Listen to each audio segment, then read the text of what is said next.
Bonjour, je suis Christelle ici de la chaîne Académie de la Nouvelle Conscience. Je vais vous parler aujourd'hui de la nourriture, partie 2, 3 ou je sais plus combien.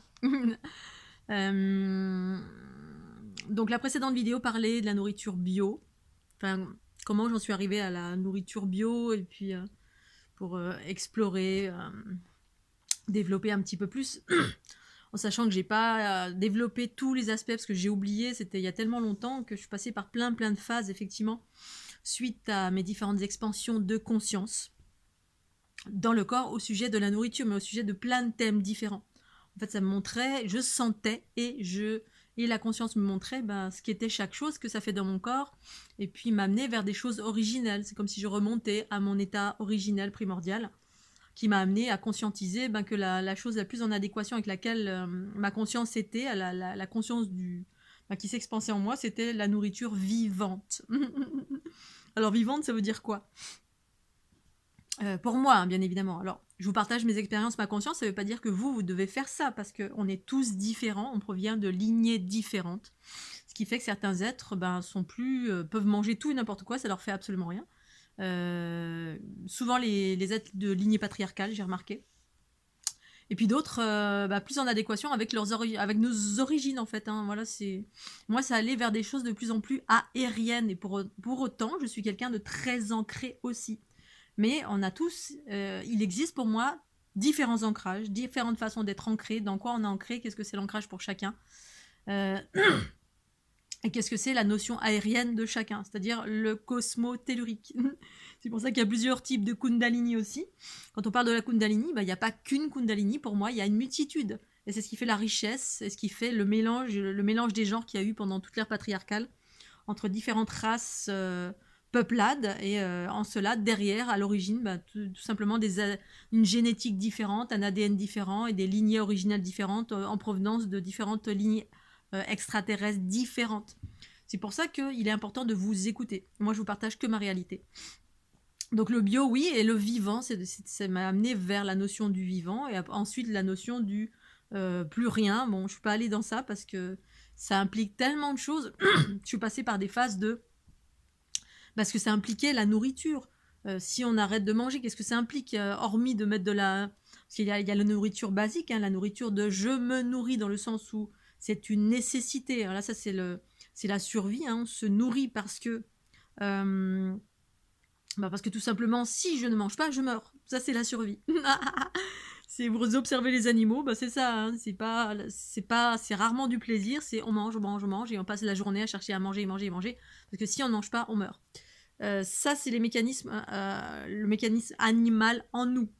Certains sont, pour certains, c'est ça. C'est-à-dire, on mange que par nécessité.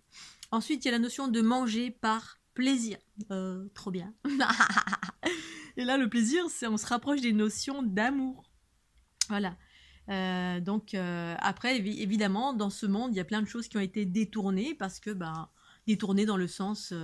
alors, d'un point de vue de l'unité, pas du tout. D'un point de vue de la dualité, oui, si on veut aller vers des choses de plus en plus pures, c'est-à-dire retrouver la conscience, une conscience pure en soi, nos origines, etc. Il est intéressant, effectivement, d'un moment donné, ou pas, d'aller vers une nourriture plus, entre guillemets, plus saine. Mais là aussi, il y a plein de curseurs différents. On transforme soi-même parce qu'on met de la joie, de la bonne humeur. Pour autant, il y a aussi les valeurs, c'est-à-dire la conscience qui donne des valeurs. C'est-à-dire si j'achète tout le temps chez Carrefour, Leclerc, machin, et puis que ceux-là sont les destructeurs du monde, c'est-à-dire sont dans le non-respect des sols. Moi, à un moment donné, c'était ça aussi. Ça a été ce que je mettais dans ma bouche, et en même temps, la conscience qui me montrait, regarde, quand tu manges ça, quand tu vas acheter ici, tu donnes ton pouvoir et ton énergie à cette... on acquiesce, vous donnez votre pouvoir, votre énergie à ce lobby industriel qui ne respecte en rien la Terre. Donc il y avait aussi ces notions éthiques qui ont surgi avec la nourriture. Nourriture, avec le pharmaceutique, avec tout, en fait, hein, tout. Mais après, ça allait vers des notions plus équilibrées, moins, on va dire...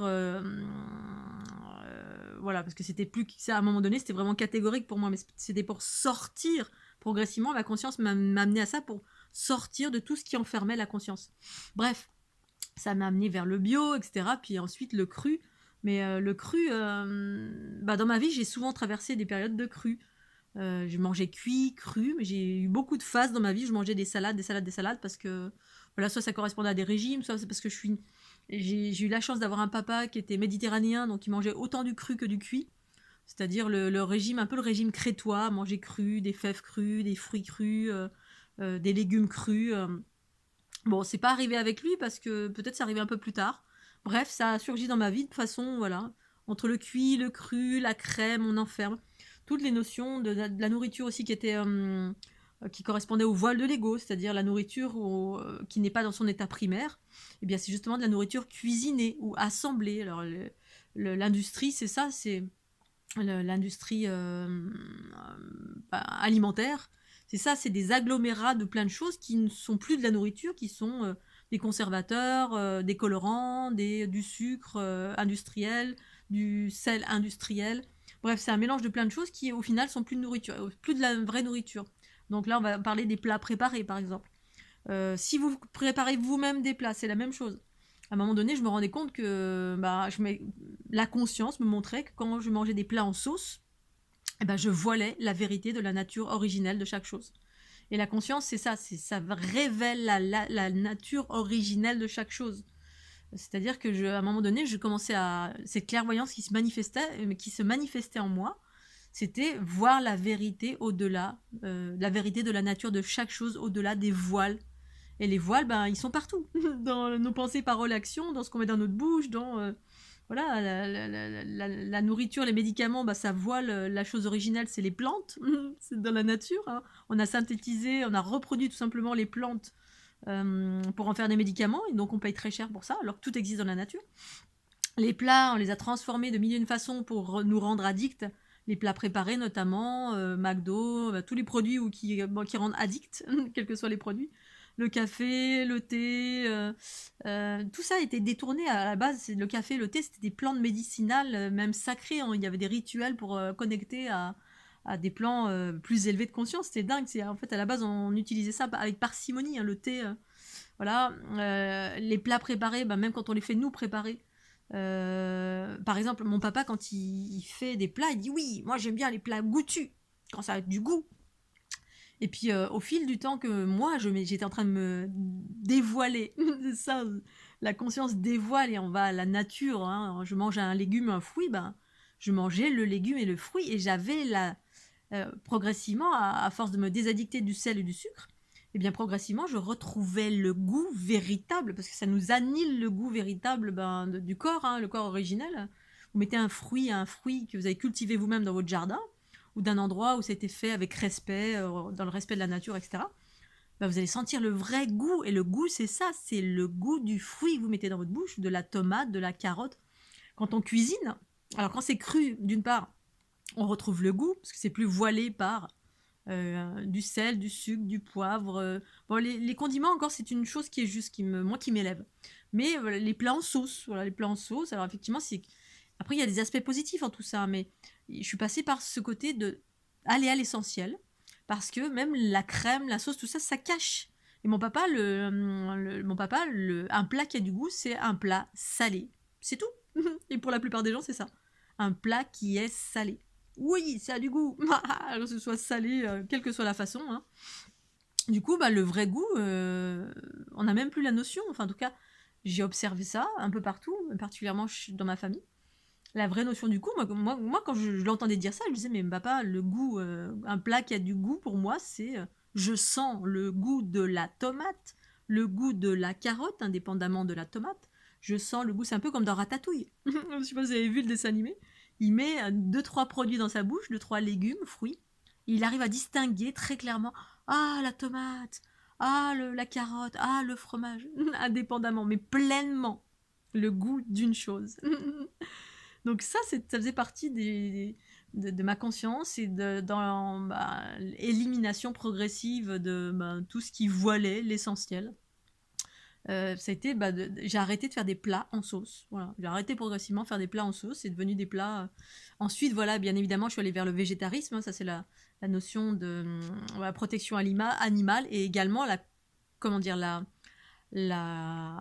conscience, la connaissance, la conscience et l'expérience de je mange un plat au-delà du plat, donc de la viande, mais particulièrement de la viande, voilà, je vais parler de la viande, mais après autre chose, tout ce qu'on met dans notre bouche, bah, au-delà, c'est porteur d'une énergie. C'est-à-dire quand on mange un animal, bah, vous mangez ses émotions, vous mangez sa souffrance, vous mangez ce qu'il a lui-même consommé. Si cet animal a été élevé dans le respect, dans l'amour, comme on le faisait avant dans le temps, hein, le berger dans les prés qui aimait ses vaches, comme mon grand-père, il aimait ses vaches. Et il avait des vaches pour le lait, c'était pas fait industriellement, lui, il faisait la traite, lui, avec ma grand-mère, faisait la traite des vaches pour vendre un petit peu le lait, faire du beurre, etc. Mais c'était dans l'amour. Il avait un profond amour pour chacune de ces bêtes qui portaient des prénoms.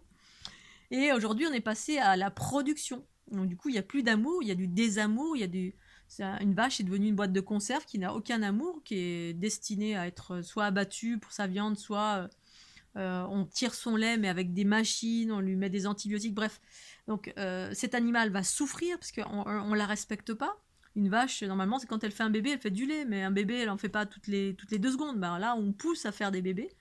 D'une part, après j'ai pris conscience que le lait, tous les produits laitiers étaient impropres à la consommation humaine, mais ça c'est plus tard que c'est arrivé. Mais voilà, je viens de la Haute-Savoie, les vaches, le lait, le fromage, tout ça, ça fait partie. J'ai mangé, j'ai commencé à déguster ça au biberon, donc j'ai commencé à progressivement avoir cette conscience, puis à arrêter aussi progressivement ça. Le fromage de lait, pour autant, de lait de vache, pour autant, après c'est revenu aussi, hein, ça a été selon les influences extérieures. Bref, mais pour revenir à la viande, d'une part, vous mangez l'énergie de souffrance, si cet animal n'a pas été respecté, est issue d'une production industrielle irrespectueuse, d'une part. D'autre part, un animal, quoi qu'on en pense, en tout cas, moi, ma vision de ce qu'est un animal, j'adore les animaux, c'est merveilleux, c'est tout l'amour que je peux porter envers. Mais un animal, c'est un plan de conscience qui n'est pas un plan de conscience humain. C'est régi par des mécanismes de la loi animale, c'est-à-dire la survie. Et j'ai noté que toutes les personnes qui étaient davantage guerrières, chasseurs, guerriers dans le combat, consommaient davantage de viande. Alors, pour moi, ça provient également des lignées, différentes lignées patriarcales ou matriarcales. Certains êtres ont besoin de consommer de la viande. À un moment donné, je me souviens quand je m'intéressais à tout ça et que je commençais à m'émanciper de tout ça, j'avais entendu dire que le Dalai Lama, quand il venait en Europe, de temps en temps, il mangeait de la viande alors qu'au demeurant, il était végétarien. Le végétarisme amène vers un comportement, des mécanismes beaucoup plus pacifiques, plus en phase avec des choses aériennes, de haute fréquence, fréquence cosmique, aérienne, pacifique, joie, etc. Plus éthérée. Mais il est nécessaire d'être ancré aussi, bien sûr, mais il y a différents types d'ancrage. Et le Dalai Lama expliquait qu'il mangeait de la viande quand il venait en pays européen, parce que parfois c'était, comme c'est beaucoup plus violent chez nous, dans certains endroits, c'est plus violent, hein, on est tout le temps dans la colère, en train de pester, toutes les 30 secondes, derrière son volant de voiture, derrière contre le gouvernement, contre ci, contre ça, bref, à proximité des guerres, etc. Bref, un comportement de guerrier. Eh bien, la viande animale, c'est ça. C'est la survie, le territoire, le combat. Voilà, on fait attention tout le temps, la peur du méchant, il y a toujours un méchant qui va venir nous manger. Évidemment, les vaches n'ont pas cet état d'esprit, mais plus ou moins quand même. Je veux dire, c'est une vache auquel elle est dans un pré, elle est en sécurité. Pour autant, tu veux approcher une vache et lui faire un câlin, elle se laisse pas approcher. Elles ont peur. Vous faites bouh là. Hier, j'étais devant les vaches et j'adore. J'ai voulu les prendre en photo, elles m'ont regardé comme ça, elles sont curieuses. Et puis au bout de 2 secondes, elles ont couru en ruant aux antipodes. Alors il y a des notions d'amour bien sûr, mais c'est pas des plans de conscience humains, donc davantage régis par des mécanismes de la survie. Alors c'est pas méchant, c'est pas péjoratif, c'est ce que c'est. Un être qui mange beaucoup plus de viande va être beaucoup plus guerrier, va développer des mécanismes beaucoup plus agressifs, etc. Le territoire, le combat, la survie, des méchants partout. Bref, voilà, il y a tout ça. La maltraitance animale, les produits qu'on met à l'intérieur d'un animal, voilà, parce qu'on donne des antibiotiques, des machins, des bidules, bref, ils mangent même plus du foin, c'est des granules, bref, c'est bourré de trucs toxiques. Plus voilà, l'énergie que contient l'animal, plus ensuite vous rajoutez l'énergie de Un animal, quand il est mort, comment il a été tué, l'énergie qu'on a mis dedans, les émotions qu'il a dégagées au moment où il ou elle est morte. Quand c'est découpé, quand ça passe dans des abattoirs, ça passe par des intermédiaires. Ces intermédiaires, c'est quoi? Ces intermédiaires, eh bien, c'est des personnes qui découpent un animal, voilà, et qui le mettent en sachet plastique. Eh bien, il y a une énergie aussi là-dedans. C'est-à-dire, toutes les mains entre lesquelles est passée cette viande, de l'animal à la barquette, eh bien, il y a tout ce que je viens de vous énoncer là, hein, déjà, dans l'animal lui-même, avec ce qu'il a subi, etc., plus l'énergie des personnes qui ont manipulé ça. C'est comme vous préparez un plat, hein, pour des invités, et pendant que vous le préparez, vous êtes fâché contre, vous êtes en train de penser au percepteur qui vous a piqué 1000 euros, les impôts qui vous ont pris 1000 euros, c'est colère, ah bah les impôts. Vous êtes en train de pester parce que vous venez de payer vos impôts, vous êtes fâché. Eh ben, l'énergie que vous avez mis dans votre plat, c'est ça. Et ben voilà, pourquoi le circuit court est important? Pourquoi passer par un être qui respecte l'animal, si vous êtes, si vous voulez manger de la viande, ou alors, c'est simple, vous voulez manger de la viande, tuez-la vous-même. Alors vous allez voir que c'est beaucoup plus compliqué. Vous allez voir à quel point, qu'est-ce que ça implique que de manger de la viande quand vous êtes responsable vous-même de la mort d'un être. Et tuer en conscience, c'est-à-dire avec amour et respect. D'autre part, alors, voilà, tout est ok, hein, tout est possible, tout est ok. Chacun fait ce qu'il veut. Moi, c'était ma conscience, c'était ça. Je vous partage juste ma conscience qui m'a amené une part de ma conscience, parce que je me souviens pas de tout, hein, je suis passée par tellement de phases. Ensuite, qu'est-ce qu'il y a d'autre? J'étais dans ma lancée, donc tuez vous-même votre animal. Ok. Ensuite, oui, effectivement, il y a des lignées qui ont besoin de manger de la viande, voilà, parce que lignée patriarcale, davantage d'agressivité, peut-être besoin d'ancrage aussi, etc. J'étais en train de penser alors, si on doit tuer l'animal, si on est un chasseur, moi je m'étais toujours dit que si un jour j'ai vraiment pas le choix, ok, oui, je peux manger de la viande. Si j'ai pas le choix, puis parfois j'ai même envie parce que par influence, quand je vais en Haute-Savoie, je suis dans un environnement beaucoup plus agressif, au même titre que quand j'absorbe des basses fréquences plus patriarcales, plus agressives, violentes, j'ai besoin de sel. Le sel, c'est en lien avec le masculin, le sucre en lien avec le féminin. Après, il y a bien évidemment le sucre industriel, le sel industriel, et ensuite les aspects naturels qu'on trouve dans les fruits. Donc voilà, quand vous mangez de la viande, eh bien c'est tout ça, toutes ces questions, toutes ces consciences, ces prises de conscience que j'ai faites pour moi-même. Et ensuite, eh bien, tout simplement, j'ai arrêté progressivement parce que mon corps ne supportait plus. Voilà, j'avais l'énergie, etc. Bref, ça, j'en ai parlé déjà plusieurs fois. Par ailleurs, ensuite, arrêt progressif de la viande. Ensuite, arrivé vers la notion du cru. Voilà, parce que le cru, finalement, parce qu'il y a la notion... Ah oui, non, il y avait d'abord la notion de cuit, manger cuit. Donc j'ai mangé cuit pendant quasiment toute ma vie, mais je suis passée du cru au cuit parce que j'ai eu beaucoup de phases de cru, de salade, des choses comme ça. Et le vivant, ça implique que ce soit cru. Parce que quand c'est cuit, je suis passée par cette conscience aussi de... quand tu cuis, quand je cuis quelque chose, j'enlève tout le vivant du corps. C'est-à-dire tout ce dont a besoin le vivant, tout ce que les cellules en moi peuvent scinder, peuvent récupérer, comme le sucre, parce que c'est essentiellement le sucre dont le corps a besoin la plupart du temps, hein, certains minéraux, etc., pour pas être en carence, garder l'équilibre, etc., de certains minéraux relatifs à l'aspect incarné de mon être. Bon. Donc progressivement et naturellement, je suis allée vers du cru.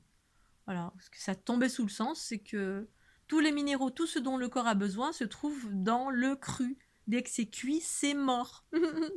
La viande, c'est mort. La nourriture cuite, c'est mort. Il n'y a plus rien dedans. Dès lors, vous faites cuire, c'est à plus de 60 degrés. Voilà, c'est mort. Alors, après, il y a des personnes qui font de la cuisson en desséchant, voilà, des choses comme ça. Après, on s'intéresse à toute cette autre nouvelle façon de se nourrir. Et surtout, aller jusqu'à l'essentiel. L'essentiel, je vous l'ai expliqué plusieurs fois, c'est à un moment donné, moi, effectivement, c'est de comprendre que quand on passe au-delà de toutes ces considérations, quand on prend conscience de toutes ces considérations, entre le chimique, entre l'énergie qui est dans la nourriture, ça passe par des intermédiaires, parce que quand je fais un plat, je mets de l'amour dedans, et quand c'est moi qui cuisine ou que c'est moi qui jardine, je jardine avec amour, en conscience, je rentre en communication avec le vivant, donc le vivant, la salade, l'arbre, tout ce qui pourrait être dans mon jardin, parler avec les plantes, etc. Rentrer en communication, parce que communication, c'est conscience à conscience, la conscience. Et puis, ben voilà, et cueillir en conscience un fruit et le mettre dans ma bouche, en salade ou en quel que soit.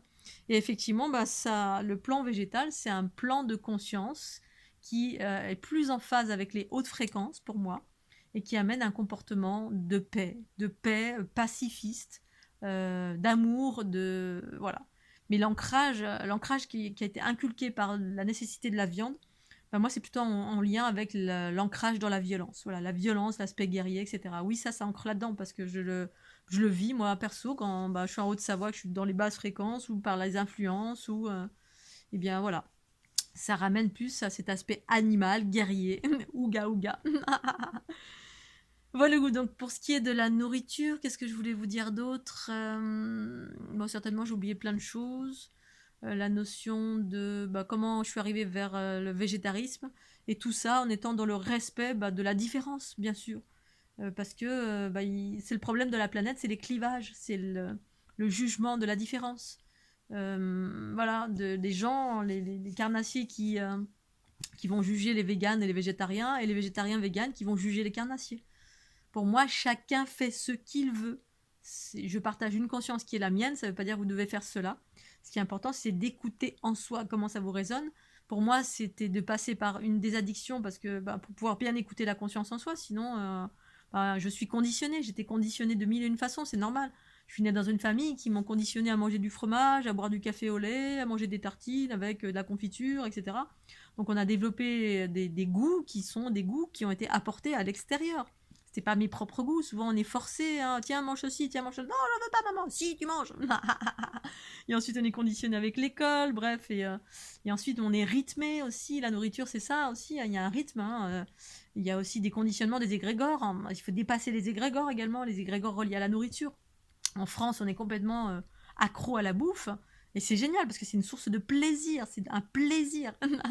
Et ça, c'est merveilleux. Après, je suis passée à voilà autre chose, quelque chose qui équilibre, qui m'équilibre, et puis les notions de plaisir et d'équilibre aussi pour répondre aux besoins du corps primaire, c'est-à-dire les hautes fréquences, ce qui maintient en haute fréquence, et puis de temps en temps, ce qui fait plaisir au petit enfant égotique, hein. Ok, on va mettre des petites chips, on va manger des pains au chocolat, etc. L'équilibre entre les deux. Mais voilà, je suis passée par... on a été conditionné, etc. Et puis ensuite, on est conditionné également au niveau des horaires, ça j'en ai pas parlé, mais c'est aussi hyper important. C'est-à-dire que on mange trop également. Ça alourdit. En fait, les enfermements, l'alourdissement, c'est également un enfermement. C'est-à-dire en France, eh ben, y a des pays du monde où ils mangent un grain de riz, et puis en France, on est dans l'abondance, la surabondance de tout. Même si on est dans la rue, il y a de la nourriture qui est de partout, dans les poubelles, dans la nature, dans n'importe qui. On a des restos du cœur. Enfin, mourir de faim aujourd'hui, ben, voilà, je sais pas. Je sais pas si c'est possible. Bon.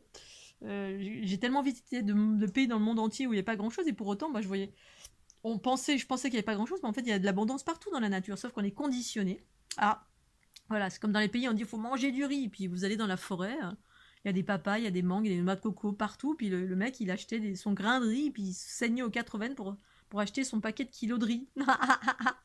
Alors qu'il y avait de l'abondance partout, naturelle, qui nourrit véritablement. Donc les autres conditionnements, les conditionnements en France, c'est les horaires. Matin, midi, soir. Parce qu'on a été conditionné également par le travail, par l'école, par nos institutions.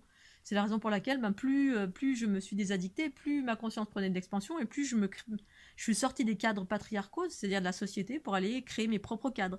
Et mon propre cadre, c'est quoi? C'est retrouver son rythme propre, sa source originelle en soi, ma conscience, qui...